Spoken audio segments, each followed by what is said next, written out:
Jocelyn Fairs runs a busy retail business that rents out designer dresses. I'm very blessed with my staff. My staff are loyal to me. Alisa, how's everything going? That loyalty also requires staff to agree to a non-compete clause in their contract when they join her team. I believe it's fair not to go to competitors or not to open up. What do you think of this? It means her staff cannot work for or set up their own dress for hire business for 12 months after they resign. My time and my energy goes to my staff, and I wouldn't be able to function if they were to leave with my customers also.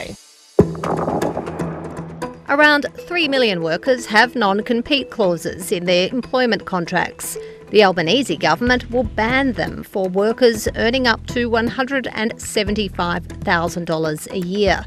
Research suggests it could lift wages by between 2 to 4%, or up to $2,500 a year, and potentially increase annual GDP by up to $5 billion. These clauses are things that basically stop workers being able to leave jobs and go and work in another one where they'd be paid better and have better conditions. It's really having employers own workers or bond them to stay working for them. We don't think that this approach is the right approach. We think that the better approach is education, not regulation. This former chair of the Productivity Commission says many workers don't know they're covered by a non-compete clause. It may be the case that many non-compete clauses are in fact unenforceable if they were to be challenged in the courts. That doesn't necessarily mean that they have no practical effect. For many workers, there can be a chilling effect. Non-compete clauses are often used to stop high-level employees and executives from switching to a competitor. But legal aid lawyers say they're also being used to stop lower-paid workers from getting a better job. People who can't afford to take their boss to court.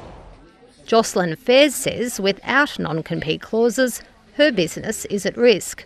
Well, I'm not really happy, or I would say it's a positive for my business if they lift those clauses. There needs to be a competitive edge. There needs to be a time frame for all businesses. This business doesn't use non-compete clauses, but still isn't happy about the policy announcement. Non-compete is irrelevant. There's definitely different mechanisms we could have used to promote manufacturing. Real tax reform, talk about real IR reform. Connie Walker says there is nothing in the budget for the manufacturers she represents, like this sheet metal business. The managing director is also angry about the instant asset write-off being slashed.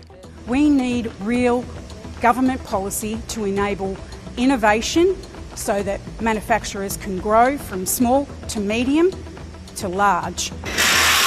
A budget setting the tone for the federal election.